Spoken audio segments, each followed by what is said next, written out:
There are about 6 million miles of paved roads in the United States these days, and that's quite astounding when you consider a couple of centuries ago there were none in this part of the country. Well, recently Ken Wilshire caught up with 3 ambitious Tennesseans who want to make sure that Tennessee's roads are all mapped and preserved for future generations. Every year, millions of vehicles travel modern-day thoroughfares that cross Tennessee. Engineered to perfection and costing billions of dollars, these concrete and asphalt marvels had very modest beginnings.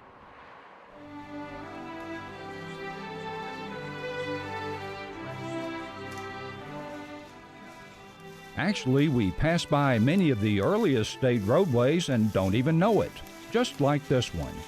They're nothing but overgrown paths that sure don't look much like highways. You just have to know what you're looking for. This was the great thoroughfare to the southwest. Early America funneled through Sumner County right along this trace here. Well, enter these 3 fellas. Bill Puryear is a retired CPA. Jack Masters was an engineer. Doug Drake worked for the city of Nashville. Little did they know that while they were uncovering pioneer paths, they were actually heading down a long road they had never taken before. A road to researching, writing, and publishing a book. They've co-authored one of the most comprehensive books ever written about the roadways, land grants, and history of the wilderness around the Cumberland River, dating back to pre-Revolutionary War days. Founding of the Cumberland Settlements is the result of exhaustive research. It's all beautifully illustrated by co-author and painter Bill Puryear and Tennessee artist David Wright. You might call them detectives of sorts. They've taken on the challenge of locating and mapping the old traces and roads over which hundreds of thousands of early settlers made their way westward. If we didn't do it, I'm not sure who would do it. We're all 3 retired. We're all 3 interested in pioneer history. And we were able to spend 7 days a week for nearly 4 years in pursuing it. So we've actually put just hours and hours and hours strictly for the love of doing it, because money would never pay for doing anything like that. These mild-mannered masters of mapping were on a mission when they met at a conference and very quickly became aware of a common interest, a love of Tennessee history.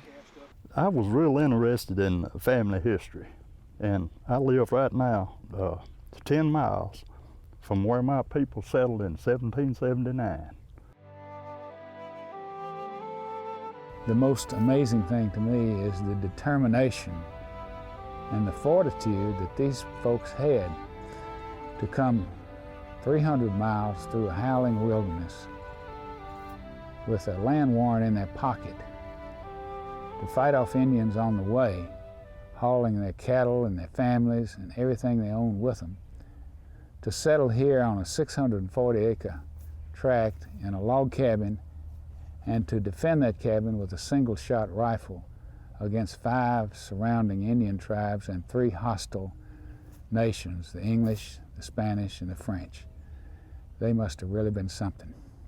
We have 1,500 North Carolina land grants, and in each land grant we name who the surveyors were, who the chain carriers were, who the people were that were awarded the land grant.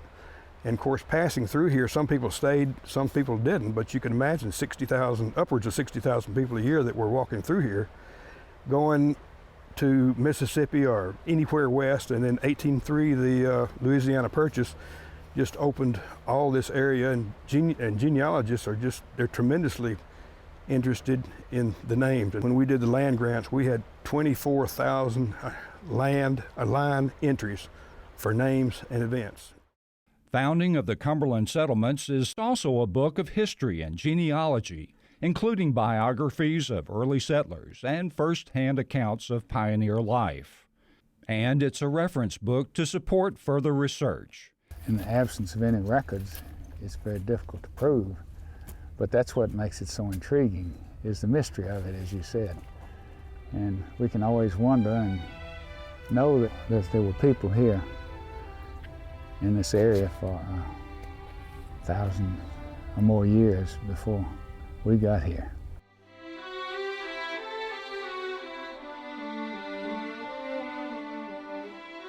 Yes, the book is an exceptionally fine work of art that not only preserves Tennessee history that could have been lost forever, but it would never have existed if three strangers had not met, become friends and partners, shared their passions for history, and fully understood the legacy they were leaving for future generations. My grandchildren, our grandchildren, we want them to know the heroic history of their forebears and to value the freedom that they earned so dearly with their blood.